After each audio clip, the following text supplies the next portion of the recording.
আসসালামু আলাইকুম দর্শক বন্ধুরা, আশা করি ভালো আছেন সবাই।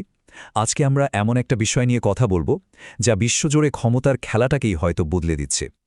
এটা এমন এক প্রযুক্তির গল্প যেখানে প্রতিষ্ঠিত পরাশক্তিরা বিলিয়ন বিলিয়ন ডলার খরচ করেও ব্যর্থ হয়েছে, আর সেখানে কিছু অপ্রত্যাশিত শক্তিধর দেশ সেই দৌড়ে অনেকখানি এগিয়ে গেছে।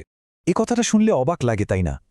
যে আমেরিকা এত টাকা এত সময় খরচ করে পারল না, সেটা ইরান করে ফেলল। কিভাবে এটা সম্ভব হলো? চলুন এই রহস্যের গভীরে যাওয়া যাক। আচ্ছা, এই দাবির আসল ওজনটা বুঝতে হলে আমাদের আগে দেখতে হবে আমেরিকার সামরিক শক্তি আসলে কতখানি বিশাল। চলুন তাদের ক্ষমতার একটা ছোট্ট ঝলক দেখে আসি। 916 বিলিয়ন ডলার, ভাবা যায়? এটা শুধু একটা সংখ্যা না, এটা হচ্ছে আমেরিকার এক বছরের মিলিটারি বাজেট। বিশ্বের পরের 10টা দেশ মিলেও এত টাকা তাদের সামরিক খাতে খরচ করে না। এই বিপুল অর্থই তো তাদের দুনিয়াজোড়া দাপটের মূল কারণ। শুধু টাকা না, তাদের হাতে আছে বিশাল এক বহর।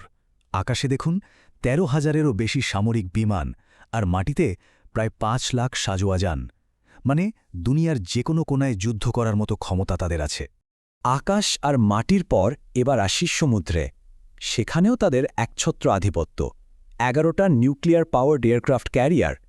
এগুলো এক একটা ভাসমান মিলিটারি বেজ, যা দিয়ে তারা যে কোনো দেশের উপকূলে গিয়ে নিজেদের শক্তি দেখাতে পারে। আর পারমাণবিক অস্ত্রের কথা তো বলাই বাহুল্য। রাশিয়ার পরেই তাদের অবস্থান। হাজার হাজার পারমাণবিক অস্ত্র একদম রেডি যে কোনো মুহূর্তে ব্যবহারের জন্য। তো এত ক্ষমতা, এত অস্ত্রশস্ত্র সবকিছুই থাকার পরও আমেরিকা ইরানের মিসাইল প্রোগ্রাম নিয়ে এত চিন্তিত কেন? এখানেই কিন্তু গল্পের আসল টুইস্ট। এর উত্তরটা হলো, এমন এক নতুন প্রযুক্তির দৌড় শুরু হয়েছে যেখানে এই মহাপরাক্রমশালী দৈত্যটাই কিনা বুড়িতরা হোঁচট খেয়ে পড়েছে। দেখুন, প্রায় 15টা বছর বিলিয়ন বিলিয়ন ডলার খরচ, ফলাফল কি? ব্যর্থতা। এমনকি এখন অনেক সোর্স বলছে তারা যেটুকু সফলতার কথা বলতো সেটাও নাকি শ্রেষ্ঠ প্রোপাগান্ডা ছিল। তাদের সবচেয়ে বড় প্রজেক্ট ছিল ডার্ক ইগল। 12 বিলিয়ন ডলার খরচ করে বানানো হয়েছিল। কিন্তু মজার ব্যাপার হলো, এটা ছিল একটা খালি লঞ্চার, মানে বন্দুক আছে কিন্তু গুলি নেই। শুধু দেখানোর জন্য বানানো একটা খেলনা মাত্র। একদিকে যখন আমেরিকা বিলিয়ন ডলার পানিতে ফেলছিল, ঠিক সেই সময়ে কিন্তু আরেকজন নীরবে এই খেলায় বাজিমাত করে ফেলছিল। পার্থক্যটা একবার দেখুন।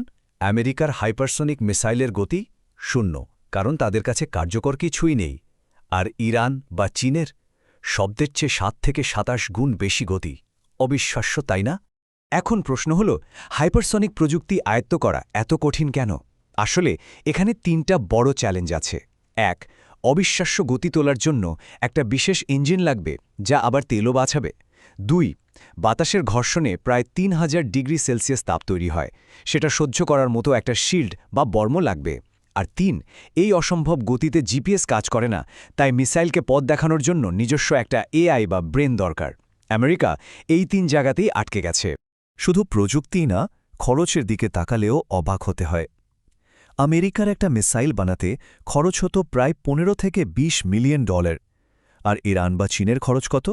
মাত্র 1 লক্ষ থেকে 2.5 লক্ষ ডলার। মানে তাদের জন্য এটা বানানো অনেক বেশি সহজ আর সস্তা। আর এর ফলাফল কি দাঁড়াচ্ছে? এই প্রযুক্তিগত ফারাকটা এখন পুরো বিশ্বের ক্ষমতার হিসাব নিকাশকেই ওলটপালট করে দিচ্ছে। এই নতুন বাস্তবতার প্রভাব কিন্তু অনেক গভীর। যেমন ধরুন, আমেরিকার যে পুরনো প্রতিরক্ষা ব্যবস্থাগুলো ছিল সেগুলো এখন অকেজো হয়ে যেতে পারে। মধ্যপ্রাচ্যে তাদের যে মিত্র দেশগুলো ছিল তারা হয়তো এখন সুরক্ষার জন্য আমেরিকার বদলে চীনের দিকে ঝুঁকবে। আর সব মিলিয়ে ওই অঞ্চলে ক্ষমতার ভারসাম্যটা এখন ইরানের দিকেই ঝুঁকে পড়ছে। ইরান তো এখন দাবি করছে তাদের কাছে 10,000 কিলোমিটার দূরের লক্ষ্যে আঘাত হানার মতো হাইপারসনিক প্রযুক্তি আছে, আর মনে করা হচ্ছে এই প্রযুক্তি তারা পেয়েছে চীনের কাছ থেকে। এটা যদি সত্যি হয় তাহলে পুরো মধ্যপ্রাচ্যকে তাদের সামরিক পরিকল্পনা নতুন করে সাজাতে হবে। এখন সবচেয়ে বড় প্রশ্নটা হলো, প্রযুক্তিগত এই দৌড়ে হেরে গিয়ে সেই ব্যর্থতা ঢাকার জন্য আমেরিকা কি সরাসরি যুদ্ধের পথে হাঁটবে? এর উত্তর হয়তো ভবিষ্যতের বিশ্বকে একটা নতুন চেহারা দেবে। তো দর্শক বন্ধুরা, সবশেষে বলতে চাই, আপনারা আপনাদের সহযোগিতা আমাদের প্রতি অব্যাহত রাখবেন। লাইক, কমেন্ট, শেয়ার করবেন, সাবস্ক্রাইব করে আমার এই চ্যানেলের পাশে থাকবেন। আপনাদের সবার সুস্থতা কামনা করি। আসুন, বাংলাদেশকে আমরা ভালোবাসি। আল্লাহ হাফেজ।